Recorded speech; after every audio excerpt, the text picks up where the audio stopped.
एलोरा। एलोरा औरंगाबाद ज़िले में एक अन्य महत्वपूर्ण गुफा स्थल है एलोरा।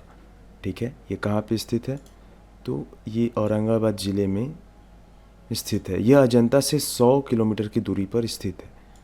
ठीक है, और यहाँ पे बौद्ध, ब्राह्मण व जैन तीनों तरह के 34 गुफाएं हैं।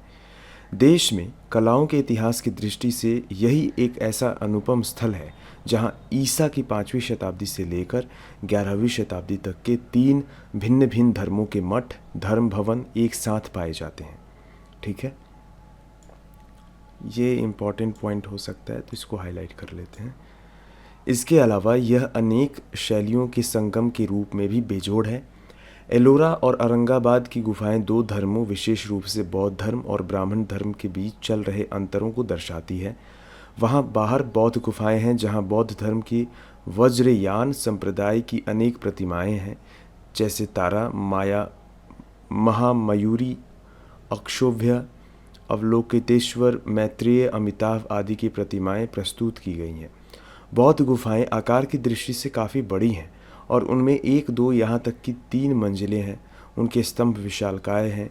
अजंता में भी 2 मंजिली गुफाएं खुदी हुई हैं, मगर एलोरा में 3 मंजिली गुफा बनाना वहाँ की विशेष उपलब्धि कही जा सकती है।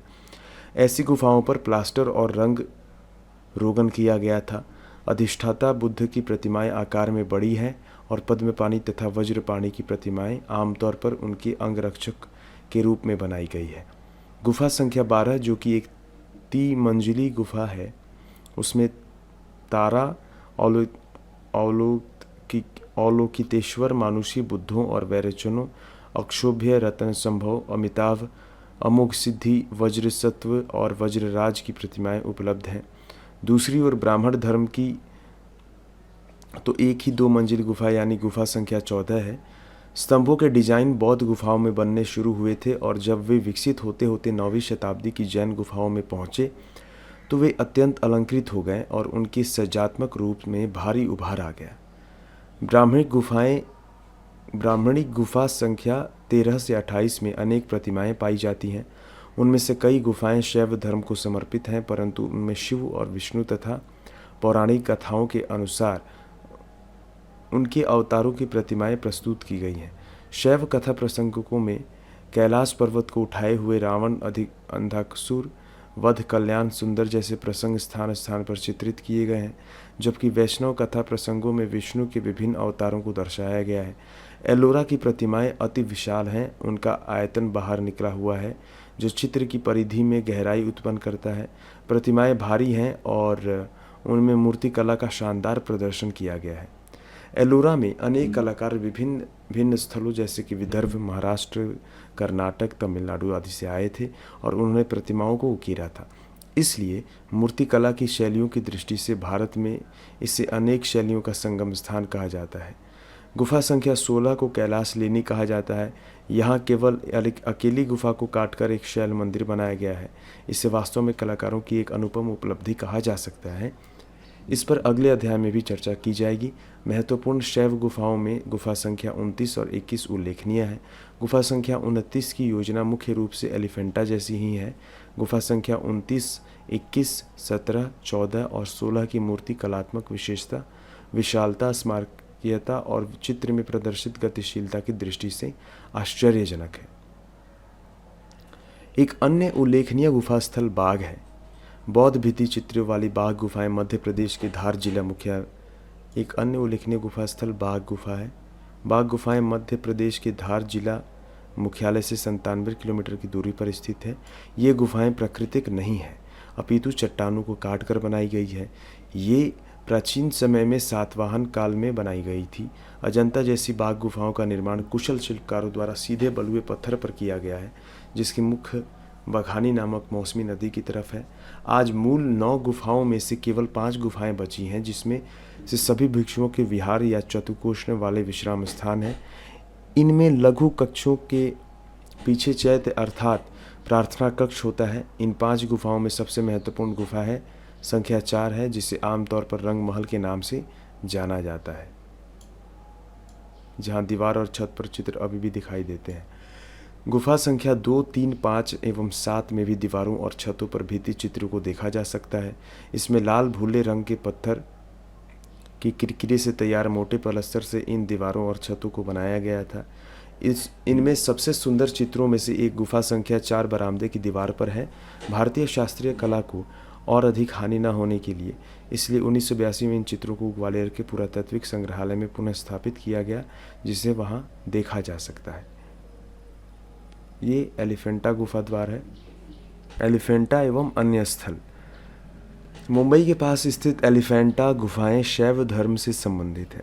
ये गुफाएं एलोरा की समकालीन है और इनकी प्रतिमाओं में शरीर का पतलापन नितांत गहरे और हल्के प्रभावों के साथ दृष्टिगोचर होता है। चट्टानों में काटी गई गुफाओं की परंपरा दक्कन में जारी रही।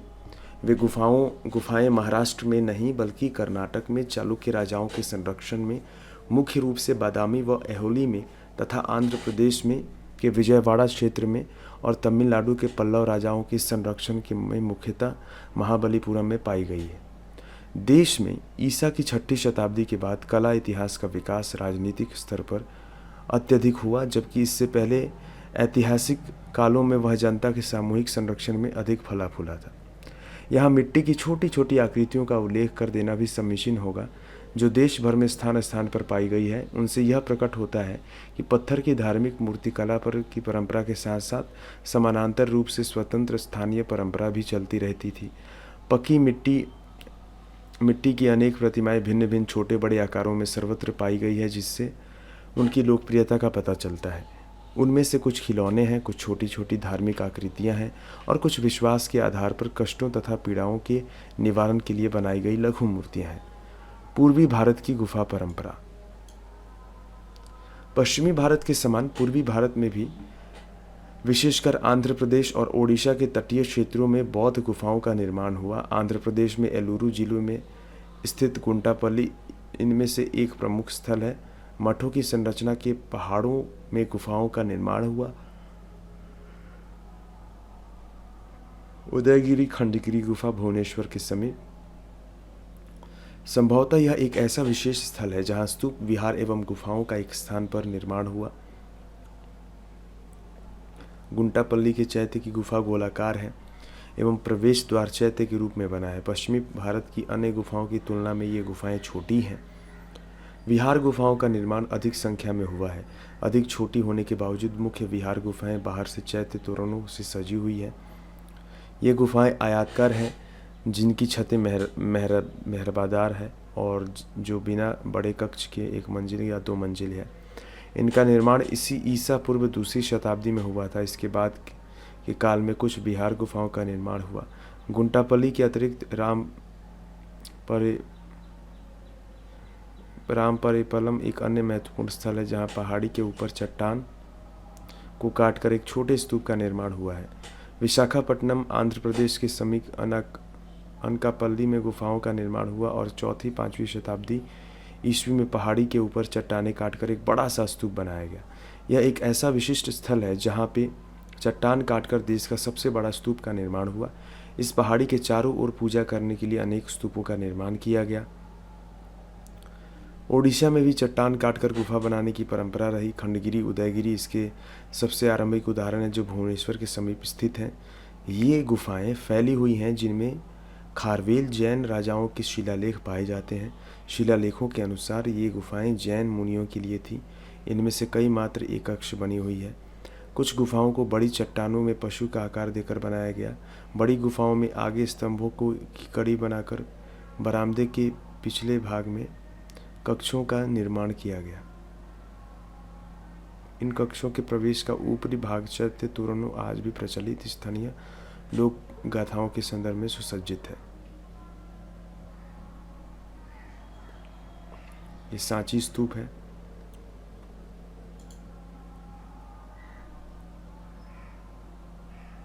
देख सकते हैं।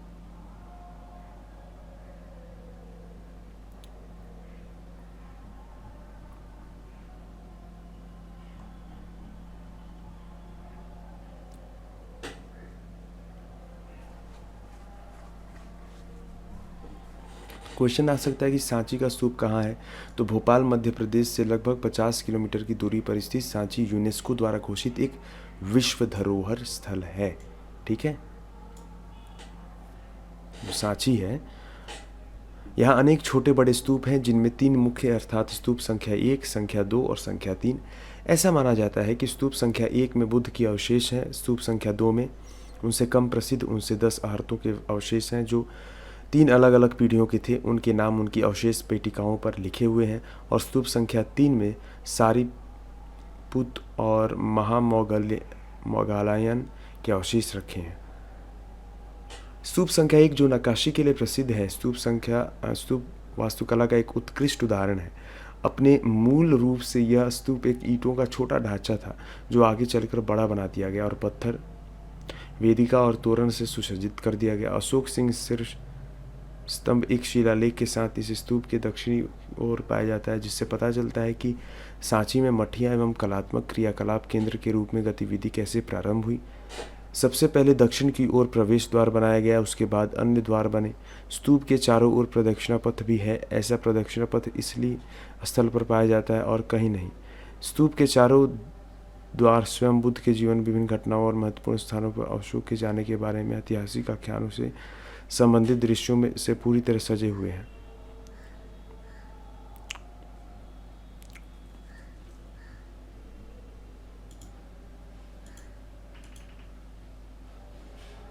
पद्मासन में बुद्ध, कटरा टीला, मथुरा।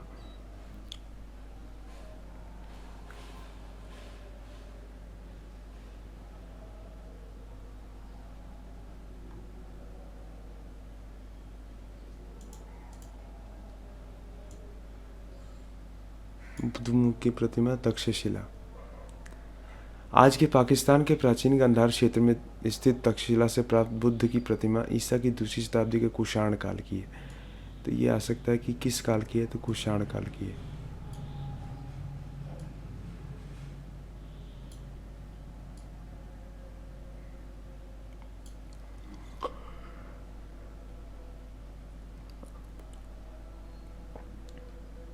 आसनस्थ बुद्ध, सारनाथ।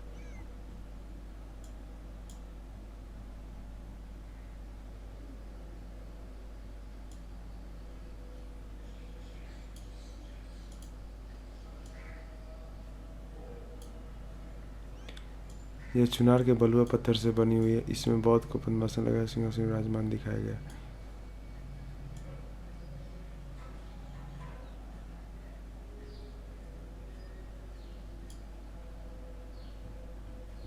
आसनस्थ बुद्ध लाल बलुआ पत्थर से बनी हुई है।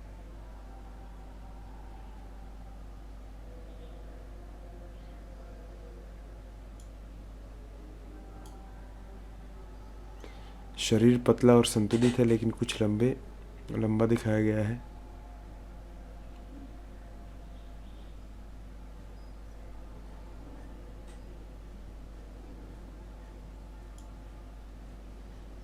पद्म पानी, बोधिसत्व। यह चित्र अजंता की गुफा संख्या 1 में पूजा गृह से पहले स्थित है।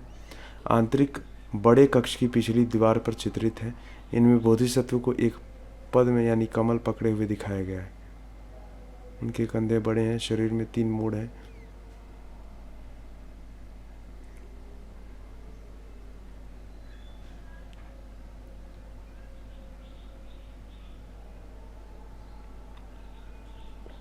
मारविजय, अजंता गुफा संख्या 26।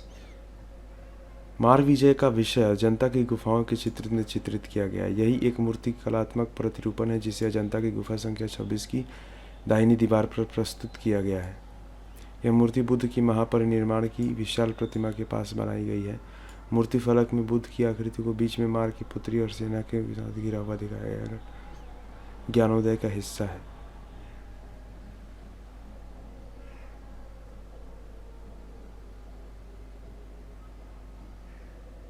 एलिफेंटा का महेश मूर्ति।